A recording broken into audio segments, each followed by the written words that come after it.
쌀쌀한 날씨에 평안들 하셨죠? 네, 아멘. 겨울 문턱에 다다른 11월 마지막 주 귀한 예배에 오신 여러분 모두를 환영하며 예수 그리스도의 이름으로 축복하고 사랑합니다. 아멘. 오늘 또 준비하신 하나님의 은혜가 우리에게 충만하게 임하시기를 축원합니다. 우리 말씀 보겠습니다. 에베소서 4장 22절에서 24절 말씀, 신약 313쪽이네요.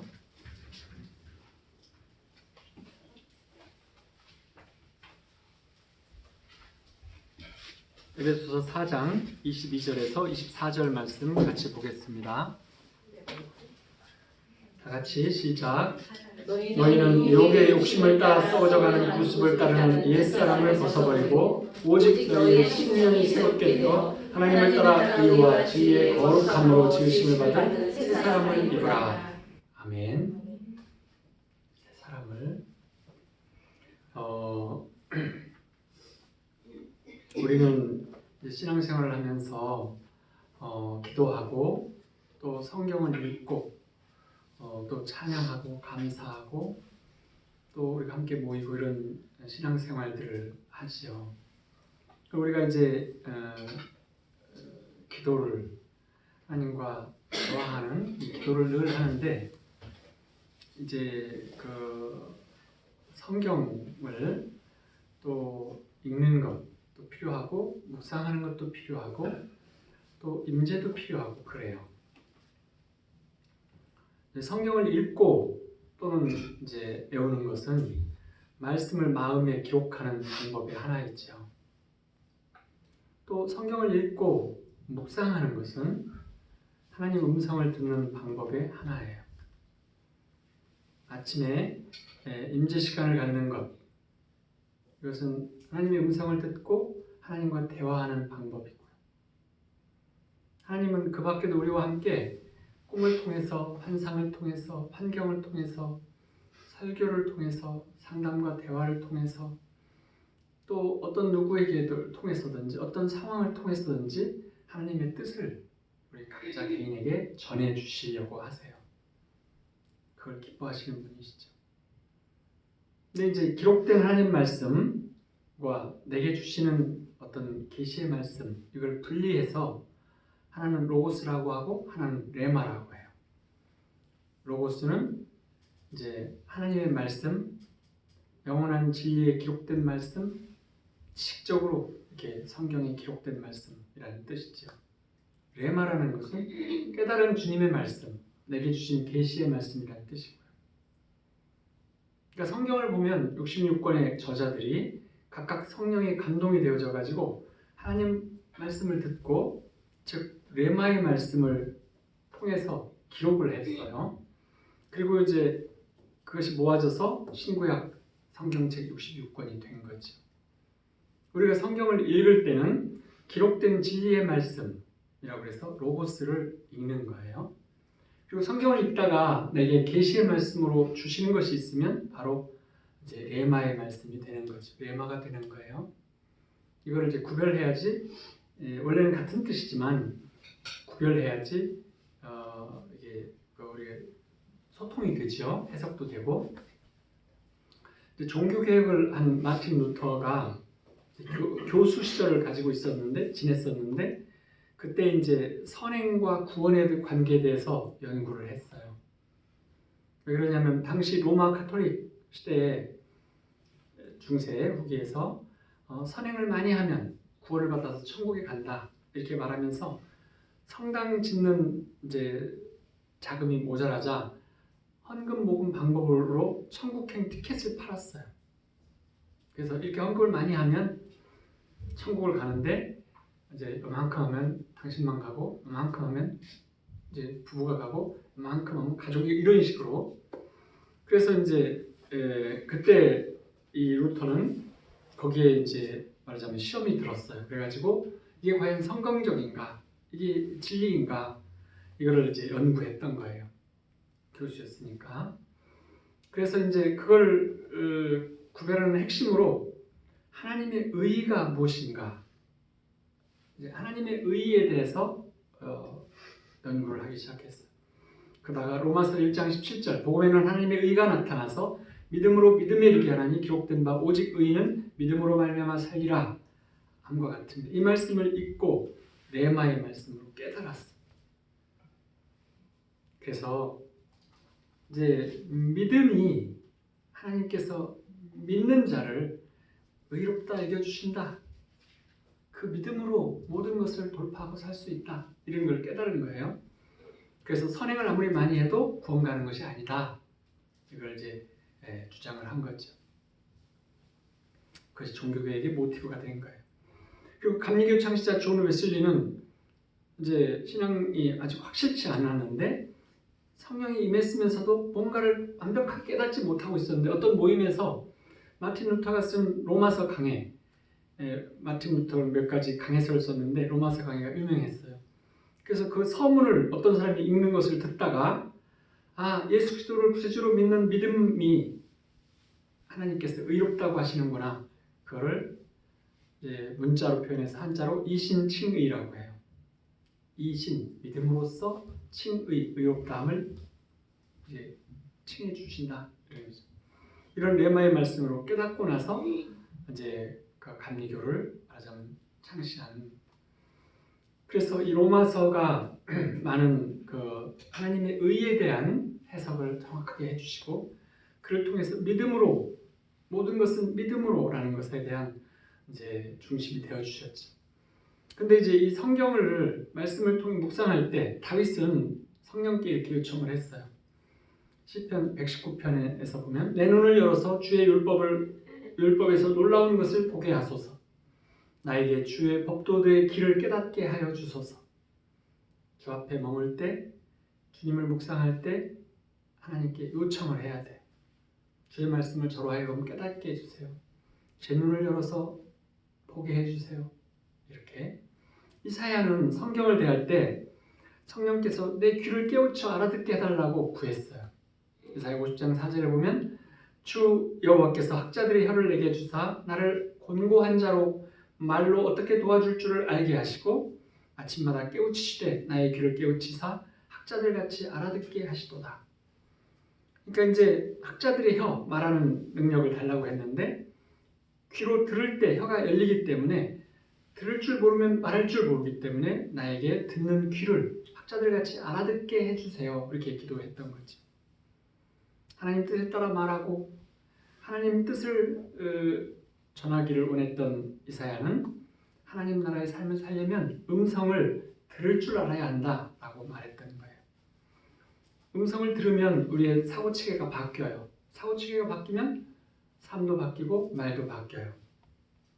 그래서 이제 우리의 사고와 삶이 바뀌면 세상에 영향을 받고 살다가 세상에 영향을 주는 삶을 살게 되어지죠.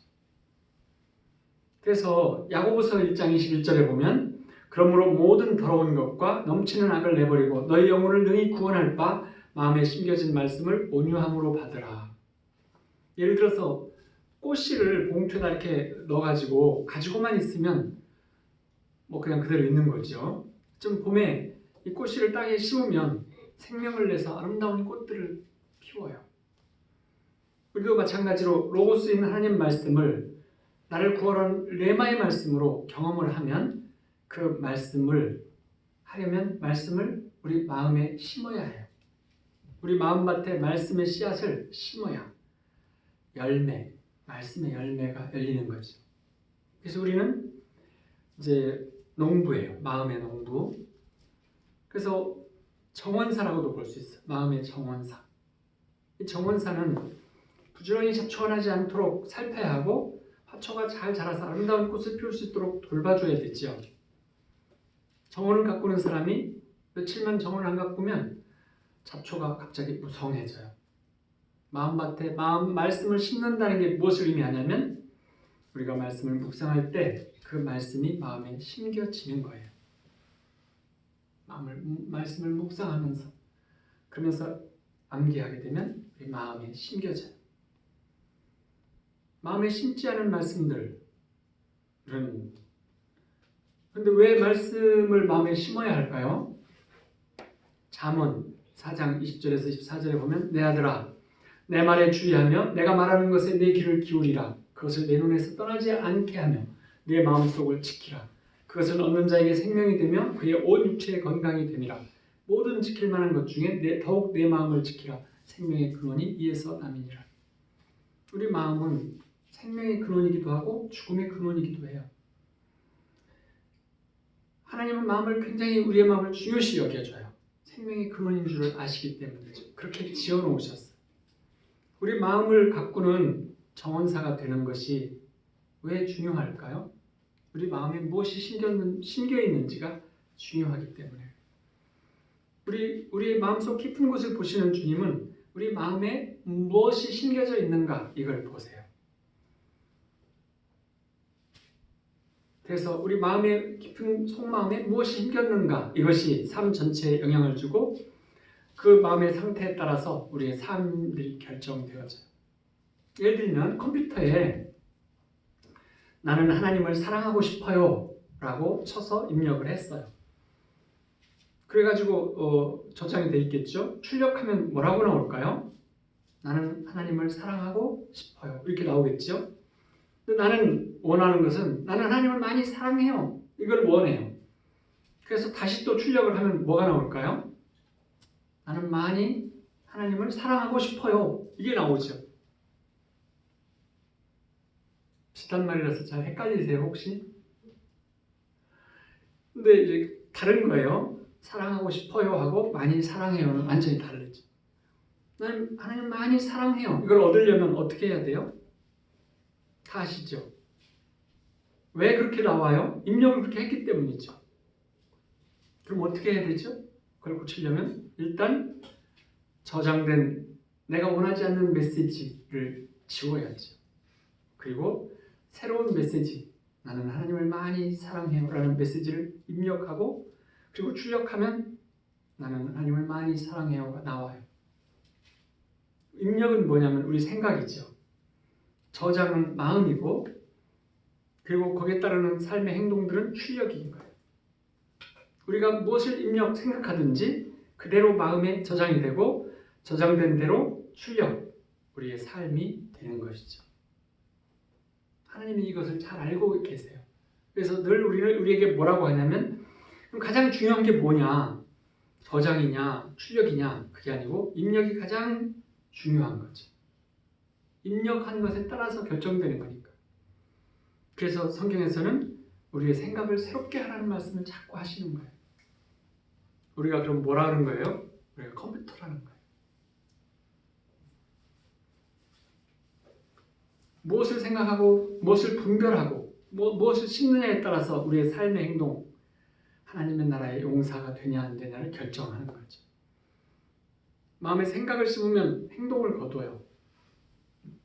행동을 심으면 습관이 거둬지고 습관을 심으면 인격이 거둬지고 그래서 이제 예수님의 마음을, 예수님의 생각을, 예수님의 말씀을 자꾸 심으면 예수님의 인격이 있는 영원한 진리를 거두게 돼요.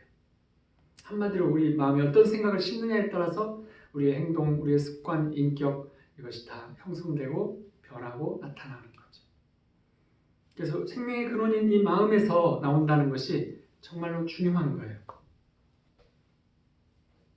그러면 이제 우리의 생각을 새롭게 해야 된다는 생각이 들었죠.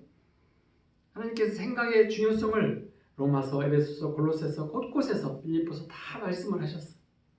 로마서에서는 10장 2절에 너희는 이 세대를 본받지 말고 오직 마음을 새롭게 함으로 변화를 받아 하나님의 선하시고 기뻐하시고 온전하신 뜻이 무엇인지 분별하도록 해라.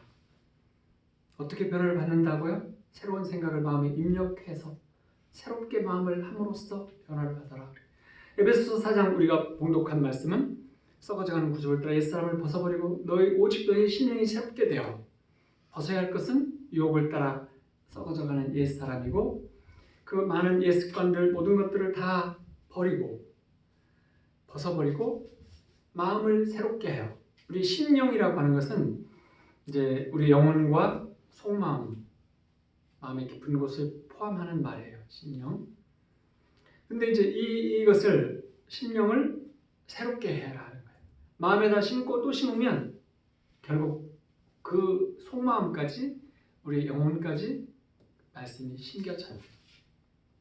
그래서 어떻게 하면 옛사람을 벗어버리고 새사람을 입을 수 있느냐? 어떻게 하면 옛사람의 행동을 습관을 따르지 않고 새사람의 삶과 행동을 할 수 있느냐? 이것은 입력을 새로 하는 것처럼 마음을 새롭게 하는 것, 우리의 속마음에 심는 생각을 새롭게 할 때만. 그래서 에베소 4장 23절이나 로마서 12장 2절이나 이런 것들이 다 같은 언어 표현은 같아요. 골로새서 3장 9절 10절에는 너희가 서로 거짓말을 하지 말라. 옛사람과 그 행위를 벗어버리고 새사람을 입었으니 이는 자기를 창조하신 이의 형상을 따라 지식에까지 새롭게 하심을 입은 자니라. 이렇게 말씀을 하셨어요. 새사람을 완전하게 입는 비결은 지식에까지 새로움을 입는 거예요. 지식이라고 하는 어떤 것을 이해하고 인식하는 것을 말하죠. 그러니까 세상을 이해하고 해석하는 것을, 인식하는 모든 것들을 새롭게 하는 사람을 말하는 거예요. 그래서 생각을 새롭게 하는 것, 말씀을 심어서 그 말씀을 심은 대로 믿고 믿는 대로 모든 것들을 생각하고 그 말씀대로 세상을 생각하고 해석하고 보는 것, 이것이 변화의 궁극적인 열쇠인 거예요. 그러면 우리 말씀을 심어서 우리의 보통 마음에는 뭐가 심겨져 있어요?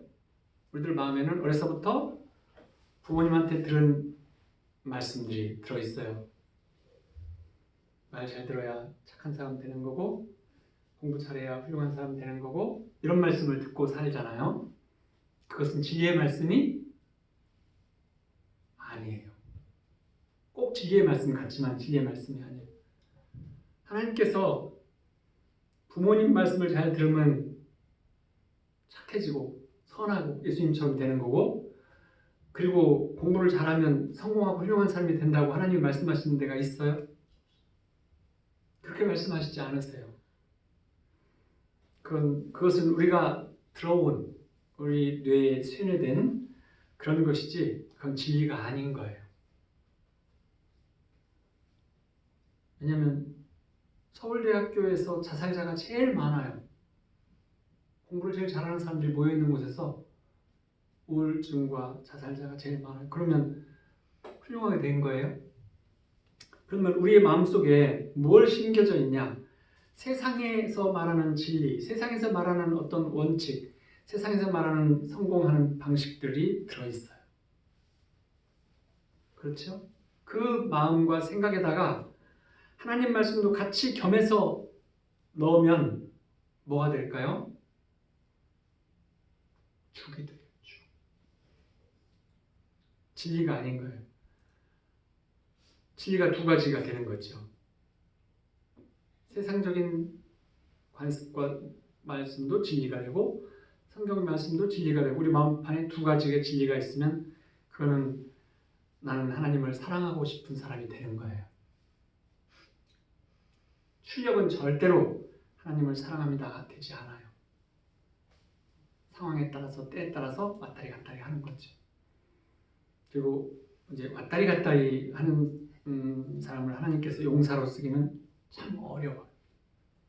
내가 하나님을 믿는 힘들 것 같아.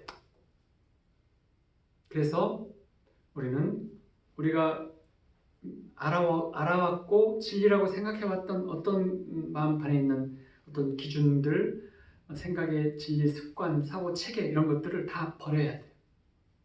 그것이 쉽지 않아요. 우리가 생각해온 생각의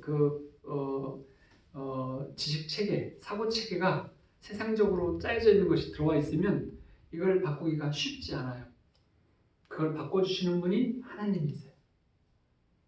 성령이 임하고 성령이 주시는 말씀들을 듣고 성령께서 해주시는 일들을 보고 그렇게 하면서 이것이 더 큰 진리라는 것을 우리 마음속에다 계속 심어 넣어서 그것이 세상 진리를 누를 때 일반적으로는 우리가 성령을 더 높이고 말씀의 진리를 알게 돼요. 일반적인 사람들 그렇게 해요.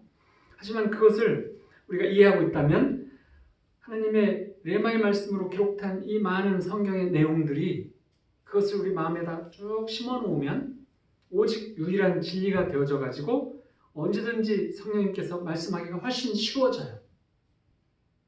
성령님께서 우리에게 말씀하기가 쉽게 사는 것, 그것이 하나님 나라에 사는 쉬운 방법이에요. 하나님이 나에게 말씀하기를 어렵게 만들어 놓으면서 산다면 세상을 살면서 막 다 죽게 생기는 어떤 순간에서 하나님이 얘야 누구야 그렇게 하지 마라 이런 말씀 들었다고 하잖아요. 어떤 주먹세계 왕이 그랬다고 그래서 바뀌었다고 이런 말 하잖아요. 근데 그거는 정말 목숨이 왔다 갔다 하는 경각에 망하냐 승하냐 하는 어떤 결정적인 순간에 한 말씀 듣는 것하고 어떤 사람들을 보면 말씀을 늘 들으면서 진리의 말씀하면서 승리하면서 세상에서 높은 곳을 가는 사람들이 있어요. 그 사람들은 수없이 많은 음성을 듣고 하나님의 주시는 뜻을 이해하고 파악하고 가요. 어쩌다 한 번 한 말씀 듣고 인생이 바뀐 사람하고 전혀 달라요. 지난번에 말한 산에 오를 때 이스라엘 백성들 따로 있고 장로들 따로 있고 여호수아 따로 있고 모세 따로 높이가 다른 것처럼 이렇게 달라요. 그러니까 하나님과 친밀한 모세같이 되려면 우리는 성경 말씀을 많이 마음에 넣고 그걸 진리로 삼고 있으면 많은 것을 넣고 있으면 성령님께서 우리에게 말씀하시기 훨씬 쉽고 그 말씀에서 묵상하면서 깨닫는 것이 훨씬 많아져요. 그리고 성경이 아닌 말씀은 하나님 주시는 말씀들이 아니니까. 근데 이제 그러려면 우리가 모든 말씀을 다 넣느냐? 빌립보서 4장 8절에 보면 끝으로 형제들 무엇이든 참되며 무엇이든 경건하며 무엇이든 옳으며 무엇이든 정결하며 무엇이든지 사랑받을 만한 무엇이든지 칭찬받을 무슨 덕이 있든지 기름이 있든지 이것들을 생각하라. 우리가 눈과 귀를 통해서 정보들이 막 들어오면 우리의 생각이 작동하지요. 그래서 보고 듣는 모든 것들을 내 마음에 다 들어가게 하면 안 되는 거예요. 틀림없이 거듭망을 통해서 들어서 보관할 것과 걸러낼 것을 구별해야 돼요. 세상에 많은 것들 중에서도 들어갈 게 있고 거를 게 있어요. 내 기억에도 넣을 게 있고 안 넣을 게 있잖아요. 그 거듭망이 뭐냐면 지금 이 말씀이에요. 그래서 7가지 기준의 거듭망이 무엇이든지 참된 것, 무엇이든지 경건한 것, 뭐 옳은 것, 뭐든지 사랑받는 것, 뭐든지 칭찬받는 것, 뭐든지 덕이 있는 것, 뭐든지 명예로운 것, 이것들을 거듭망으로 삼아야 돼요. 이것들은 속마음 안으로 들어가게 하고 그렇지 않은 것들은 다 걸러내는 거예요. 정보의 홍수시대에 살려면 엄청나게 많은 정보들이 들어와요. 근데 여러분들이 막 중고등학교 때 시험 공부를 열심히 해서 막 외워가지고 시험을 봐도 한 달쯤 지나면 다 까먹죠. 우리의 정보라는 게 진짜 들어왔다 잘 까먹어요. 그런데 그냥 놔두면 까먹어버려요. 하지만 반복해서 기억하면 깊이 들어가요. 우리 뇌가 구조 그렇게 돼 있거든요. 그래서 복습이 중요하죠. 그래서 우리도 이제 이 거듭망으로 모든 정보들을 걸러가지고 우리 마음의 밭에 이제 심고 가꿔야 돼요. 그래서 열매들로 꽃피우게 만들어야 돼요. 예레미야 29장 11절 13절에 보면 여호와의 말씀 너희를 향한 나의 생각을 내가 아나니 평안이요 재앙이 아니니라. 너희에게 미래와 희망을 주는 것이니라. 너희가 내게 부르짖으면 내가 와서 기도하면 내가 너희들의 기도를 들을 것이요 너희가 온 마음으로 나를 구하면 나를 찾을 것이요 나를 만나리라. 구하라 찾으라 하시는 말씀과 같은 거예요. 하나님께서 절망 중에 있었던 나에게도 이 말씀으로 격려를 해주신 적이 있어요. 나를 향한 그분의 계획이 과연 무엇일까? 이렇게 삶이 힘들고 절망만 죽고 이렇게 말씀을 왜 이렇게 하시나? 내 인생은 도대체 왜 이렇게 힘들기만 한가? 이렇게 했을 때 이 말씀을 주시면서 소망의 말씀으로 나에게 주셨어요. 나에게 준 것은 재앙이 아니고 지금까지는 그랬었지만 이제부터는 평안이고 하나님이 설계하시는 미래, 소망의 미래를 주시겠다고 하는 것을 붙잡았어요. 그래서 그 뒤에 이제 임재와 기도 여러 가지 말씀을 심으면서 말씀에 기반을 두고 생각을 바꾸는 훈련을 하면서 마음이 점점 바뀌어져 갔어요. 그래서 이제 말씀을 통한 진리가 아닌 것들은 그냥 듣고 놔두면 없어져 버려요. 지워져 버려요. 세상 진리는 진리가 아니라는 것을 완전히 알았으니까. 그럼 말씀 묵상을 해서 심는 걸 어떻게 해야 되냐면 야고보서 1장 21절에 온유한 마음으로 여러분 속에 심어주신 말씀을 받아들여야 합니다. 그 말씀에는 여러분의 영혼을 구원할 능력이 있습니다. 세 번역이 이렇게 되어 있어요. 말하자면 말씀을 마음밭에 심는 과정이 말씀을 묵상하는 거예요. 말씀을 마음에다 심지 아니하면 온갖 것들이 생각을 통해서 마음에 들어가요. 세상적인 철학, 이론, 각종 사상 무섭지요. 또 육신적이고 정욕적인 것들이 자꾸 내 생각을 사로잡고 마음속으로 들어와서 뿌리를 내리려고 해요. 그렇지만 우리는 가장 아름답고 가장 좋은 진리가 되는 씨앗들을 우리 마음의 밭에 심어야 하죠. 잡초를 심으면 황폐해지니까. 내 마음의 밭, 내 마음의 정원에다 무엇을 심는 게 가장 좋을까요? 하나님의 말씀, 예수님의 말씀, 성령님이 내게 주시는 말씀, 이걸 심는 거예요. 그래서 잠언 4장 20절 21절에 보면 내 아들아 내 말에 주의하며 내가 말하는 것에 내 귀를 기울이라. 내 눈에서 떠나지 않게 하며 내 마음속을 지키라. 진리를 마음에 떠나지 않게 하면서 그 마음을 지켜요. 버텨나가요. 버티고 나가는 거죠. 그 말씀이 종일 내 삶에서 내 행동과 말에서 나타나도록 하는 것이 묵상하는 과정이에요. 우리 영혼이 성령께서 함께 하심으로 구원을 받았고 우리 영혼은 구원받았어요. 그래서 우리 마음에 말씀을 심어서 진리의 기준이 된다면 우리의 마음도 구원을 받는 것이에요. 그러면 영혼이 구원을 받는 거죠. 그리고 이 말씀을 선포하면서 살면 내 욕심과 내 삶에도 구원을 이루어가는 것이에요. 이것이 영혼육의 구원을 받는 방법이죠. 말씀을 묵상하는 것을 보면 시편 1편에 보면 복 있는 사람은 악인들의 꾀를 따르지 아니하며 죄인들의 길에 서지 아니하며 오만한 자들의 자리에 앉지 아니하고 오직 여호와의 율법을 즐거워하여 오직 그의 율법을 주야로 묵상하는도다. 그는 시냇가에 심은 나무가 철을 따라 열매를 맺으며 잎사귀가 마르지 아니함 같으니 그가 하는 모든 일이 다 형통하리로다. 이 말씀의 핵심이 뭐냐면 복 있는 사람은 말씀을 늘 묵상한다. 이것이 핵심이죠. 핵심 구절이 그거예요.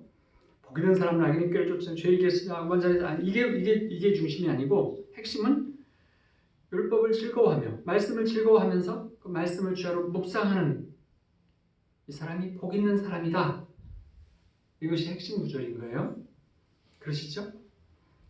그래서 말씀을 묵상하는 자의 삶의 열매들을 말하고 있어요. 말씀을 묵상하면 어떤 일이 생기냐면 첫 번째로 말씀을 계속 묵상하는 사람은 삶의 기쁨이 늘 있다는 거예요. 어떤 환경에 처할지라도 기뻐할 수 있다. 말씀을 쭉 묵상하는 자들은 말씀이 나를 이끌고 가기 시작하면 말씀이 나를 늘 말씀으로 세상을 보고 말씀으로 나를 보게 되면 어떤 상황을 보게 되면 상황을 이기는 기쁨이 나타난다는 거예요. 그래서 하박국서 3장에 지난 시간에도 말씀드렸던 비록 무화과나무가 무성하지 못하고 포도나무에 열매가 없고 감람나무에 소출이 없고 밭에 먹을 것이 없고 우리의 양이 없고 외양간에 소가 없을지라도 나는 여호와로 말미암아 즐거워하며 나의 구원의 하나님으로 말미암아 기뻐하리로다. 그러면 19절에 가서 주 여호와는 나의 힘이시라 나의 발을 사슴과 같게 하사 나를 나의 높은 곳으로 다니게 하시리로다. 이 사람은 가진 게 아무것도 없지만 즐거워하고 기뻐하는 사람이에요. 그 기쁨이 하나님으로부터 오는 거죠. 말씀으로부터 오는 거예요. 그의 힘은 하나님이시고 그분은 힘이시고 말씀은 힘이시고 하나님은 기쁨이고 말씀은 즐거움이고 그런 거예요. 말씀을 묵상하는 사람, 이런 삶을 살면서 늘 기쁨이 넘치는 사람, 환경에 영향을 받지 않는 사람, 이런 사람은 구름이 높은 곳을 다니는 환경을 뛰어넘는 사람이 되는 것이에요. 빌립보서에서도 이런 말씀을 해요. 2장 4장과에서 이와 같이 너희도 기뻐하고 나와 함께 기뻐하라. 주 안에서 항상 기뻐하라. 내가 다시 말하노니 기뻐하라. 바울은 기쁨의 환경을 초월했어요. 바울이 서신서들이 많은데 그걸 읽어보면 그는 높은 곳을 다니는 사람이었고 말씀을 늘 묵상하는 거였어요. 바울 사도의 묵상한 말씀들이 서신서에 가득 들어있잖아요. 그러면서 감옥은 그의 기쁨을 가둘 수가 없었던 거죠. 두 번째로 말씀을 묵상하는 사람은 철을 따라 열매를 맺어요. 우리가 말씀의 성령의 열매, 9가지 성령의 열매가 다 성품의 열매들이에요. 갈라디아서 5장 22절 23절에서 오직 성령의 열매는 사랑과 희락과 화평과 오래 참음과 자비와 양성과 충성과 온유와 절제니 이 같은 것을 금지할 법이 없느니라. 말씀을 묵상하는 사람은 갈수록 예수 그리스도를 닮아갈 수밖에 없어요. 말씀이 즉 예수님이시니까. 우리 영 안에 계신 예수님이 하나님께서 그분의 말씀들을 우리 마음에다가 다시 심으면 우리의 몸, 삶과 행동, 말이 예수 그리스도를 닮아갈 수밖에 없어요. 그렇게 만들어 놓으셨어요. 영혼육을 다 우리에게 주시고 하나님을 닮게 했다고 하셨잖아요. 그래서 예수 그리스도의 모습이 나타나고 향기가 나타나고 조건 없는 사랑이 있고 기쁨과 화평의 삶, 용서와 용납의 삶, 하나됨의 삶을 살게 해주세요. 급하고 성내지 아니하고 혈기를 다룰 줄 알게 하고 맡겨진 일에 충성하게 하고 성실하게 해주시죠. 그리고 이렇게 말씀 마음에 묵상이 깊은 사람들은 주변의 사람들과 관계를 좋게 이렇게 맺어나가요. 또 말씀을 묵상하는 사람은 세 번째로 잎사귀가 마르지 않나요? 생명이 흘러나가기 때문이죠. 그래서 늘 푸른데 여유도 있고 부드러움이 있고 역동적이고 생기가 넘치고 복을 흘러나가게 해줘요. 복을 받아서 흘러넘치게 하죠. 말씀을 네 번째로 말씀 묵상하는 사람은 하는 모든 일이 다 형통하다. 막힘이 없다는 거예요. 성공하는 삶. 세상에서 성공하는 게 아니라 하나님 나라 안에서 성공하는 삶을 살게 해주세요. 일반적인 사람들은 자신의 능력의 한계를 늘 알고 있기 때문에 실패에 대한 두려움이 늘 있어요. 좀 말씀을 묵상하고 말씀이 깊이 진리가 된 사람들은 하나님이 주시는 지혜와 능력 이것으로 어떤 일들을 감당하려고 해요. 그러면 자신과 주변과 모든 사람에게 좋은 영향력을 미치게 되죠. 모세의 뒤를 이어서 리더십을 발휘하려고 했던 여호수아에게 한 가지 부담이 있었어요. 마음에 나는 모세만큼 성공할 수 있을까? 어떻게 하면 그렇게 할 수 있을까? 이런 생각이 가득했어요. 왜냐하면 모세는 하나님과 대화하는 것을 여호수아는 곁에서 늘 보고 그것을 그래서 정말로 세상의 리더인 모세, 하나님과 함께하는 모세. 근데 하나님께서 나에게 말씀을 해주셨는데 여호수아에게 말씀을 해주셨는데 너에게도 성공 비결을 주겠다. 여호수아서 1장 8절에서 말씀을 주셨어요. 이 율법책을 내 입에서 떠나지 말게 하며 주야로 그것을 묵상하여 그 안에 기록된 대로 다 지켜 행하라. 그리하면 내 길이 평탄하게 될 것이며 내가 형통하리로다. 모세처럼 이렇게 말씀을 해주셨어요. 그 모세처럼 제가 붙였어요. 이제 내용상 우리 얘기를 전하는 내용상 붙이는 거예요. 그래서 이제 말씀 묵상할 때 조건들이 있는데 말씀 묵상할 때 말씀을 즐거워해야 돼요. 억지로 대하지 말고 습관적으로 막 시간 되니까 책 펴라고 막 이렇게 하는 게 아니라 이제 기쁘게 말씀을 대해야 되는 거죠. 말씀을 기쁘게 의무감이 아니라 만난 음식이나 멋진 풍경을 대하듯이 말씀을 즐거워해야 돼요. 시편 19편에서 말씀처럼 금 곧 많은 순금보다 더 사모할 것이며 꿀과 송이꿀보다 더 달도다. 성경의 말씀들이 달아지는 때가 있어요. 성령이 임하고 말씀 속에 깊이 빠지면 꿀보다 더 달아요. 그래서 말씀을 주야로 묵상하는데 아침에 묵상하고 끝내는 것이 아니라 종일 묵상하는 것이 좋아요. 이게 처음에는 익숙하잖아요. 시간이 많이 걸리지만 나중에는 1분이면 다 되새김질할 수 있어요. 묵상을. 우리가 중고등학교, 대학 때 공부를 열심히 한 내용들이 뭐냐면 한 학기 중에서 반 배운 다음에 그걸 요약해서 시험을 보잖아요. 그럼 시험을 준비하려면 배운 것 중에서 줄거리 중요한 거 뽑고 쭉 보고 그 중에서 외울 것 외우고 핵심을 잡고 하고 시험을 보잖아요. 그래갖고 그러면 잊어버리고 또 쭉 배워서 또 이렇게 줄거리 잡고 요약해갖고 또 핵심을 갖고 시험 보고 이렇게 하잖아요. 그와 똑같아요.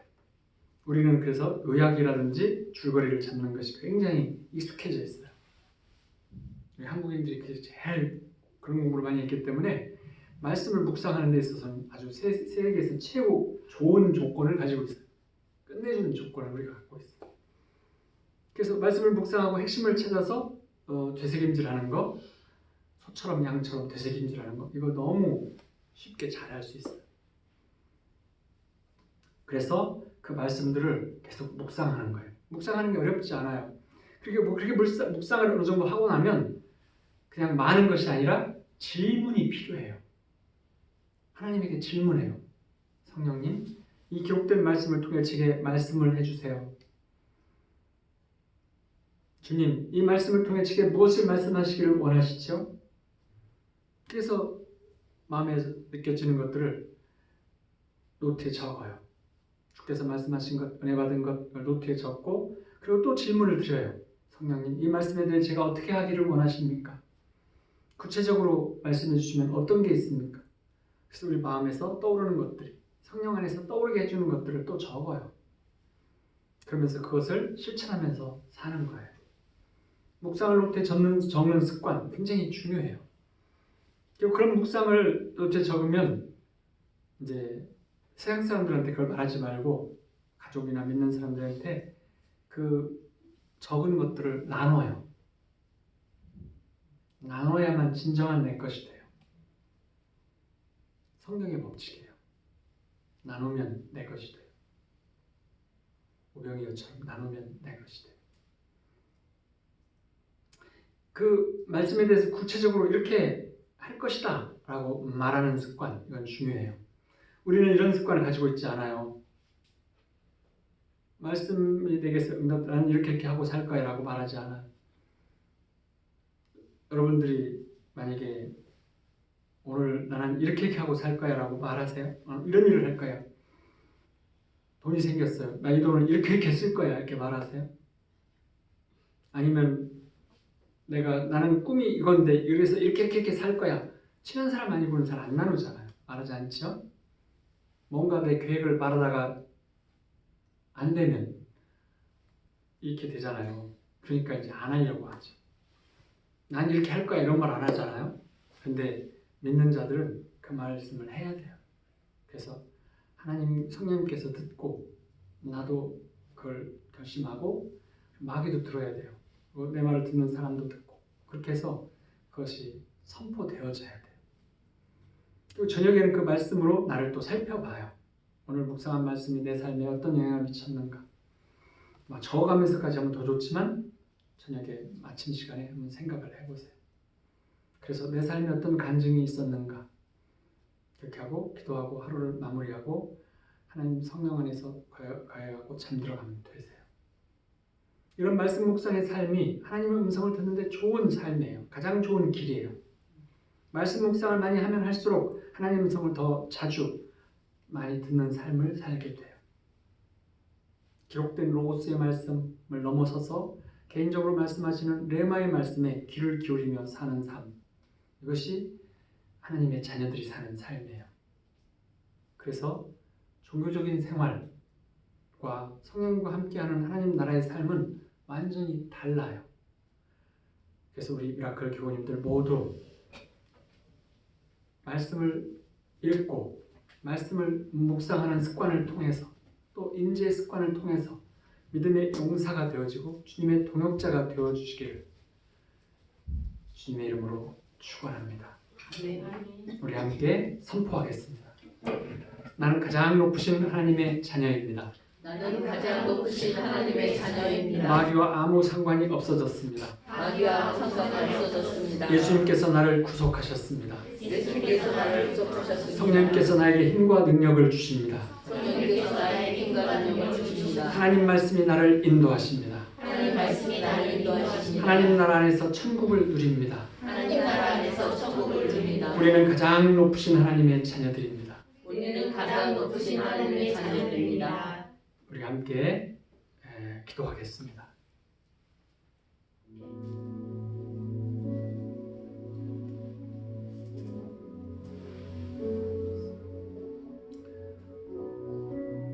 살아계신 아버지 하나님, 감사와 영광을 드립니다. 아버지께 늘 감사와 찬양을 올리고 싶은 저희들이지만 저희들이 세상을 살면서 또 세상적인 생각을 가지고 살면서 넘어지고 깨어질 때가 많습니다. 많은 시험 환난들이 우리를 힘들게 하고 우리의 환경과 처지가 우리를 또 힘들게 하며 우리의 주어진 여러 가지 역할들이 또 힘들고 오늘의 시대가 우리를 힘들게 하고 있습니다. 사랑 많으신 아버지 하나님, 오직 말씀과 성령으로 내 마음과 영혼을 깨우쳐 주시옵소서. 새 마음, 새로워진 마음과 굳센 믿음, 말씀을 아버지를 믿는 그 믿음 안에서 우리가 새로워지고 그래서 새로운 삶을 아버지 나라의 용사로 살기를 원하오니 도와주시옵소서. 우리가 입술로만 성경을 읽고 암기하지 아니하고 말씀을 늘 묵상하는 삶, 임재를 경험하는 삶, 아버지와 소통하는 삶, 대화와 소통하는 삶을 통해서 우리에게 행함이 있는 믿음을 가지고 살아가게 하시옵소서. 아버지 하나님, 그를 통해서 영광과 존귀와 높임을 받으시옵시고 우리를 높은 곳으로 다니게 하옵소서. 아버지 하나님, 감사를 드립니다. 늘 예수님의 보혈로 덮어주시옵시고 예수님의 보혈의 능력으로 함께 해주옵시며 말씀과 성령 안에서 늘 아버지 하나님의 뜻과 음성을 발견하게 하옵소서. 뜻을 발견하고 음성을 듣게 하옵소서. 모든 우리의 문제들을 해결하는 방법들을 주시고 아버지 뜻 안에서 그 문제들을 바라보게 하시옵소서. 말씀 속에서 모든 문제와 상황과 나 자신들을 바라보게 하여 주시옵소서. 악한 마귀의 역사를 물리쳐 주시옵시며 악한 마귀의 세력들이 내 마음 안에 심겨지지 않도록 오직 주님만을 바라보고 말씀만을 늘 묵상하는, 그래서 걸음망을 주셔서 아버지께서 원하시는 것들만을 우리 마음에다가 넣고 오직 말씀만을 심는 저희들 생각을 관리하는 방법을 주시옵소서. 이 시간 주의 영광으로 채워주셔서 오직 말씀과 성령과 함께하는 삶, 말씀으로 채워진 우리의 속마음으로 그 말씀 속에서 믿음으로 그 말씀 속에서 능력으로 사는 삶을 주시옵소서. 성령 안에 늘 거하며 하나님을 영화롭게 하는 저희가 되게 하여 주시옵소서. 우리 모두에게 영의 눈이 열려져서 아버지 나라를 보게 하시옵시고 우리의 외면적인 나를 버리고 내면적 자아를 말씀과 함께하는 내적 자아를 늘 드러내는 삶을 살게 하여 주시옵소서. 우리와 함께 하시는 성령님의 그 뜻 안에서 성령님의 비전 안에서 우리 예수님의 성품 안에서 아버지께서 주시고자 하는 안식 안에서의 평안과 아버지께서 주시는 말씀 안에서의 기쁨을 가지고 사는 삶을 우리가 환경을 떠나서 구름 위를 사는 삶으로 주시옵소서. 만나는 모든 상황 속에서 아버지의 영광을 발견하며 아버지의 영광을 전하며 아버지의 영광을 소통하는 저희가 되게 하여 주시옵소서. 평강과 기쁨의 삶을 누리며 이웃에게 아버지의 자비와 사랑을 알 수 있는 삶, 아버지의 긍휼하심과 자비를 나누는 삶을 허락하여 주시옵소서. 특별히 저희 자녀들의 믿음의 세대로 일으켜 주시옵시고 세상에 영향력을 끼치는 주역들로 삼아 주시옵시며 저희 모든 가정들을 믿음의 가정들로 하나님 나라의 용사들의 가정들로 세워주시옵소서. 우리를 자녀 삼아주신 아버지께 감사와 영광을 돌려오며 이 모든 말씀을 주 예수 그리스도 이름으로 기도하옵나이다. 아멘. 아멘.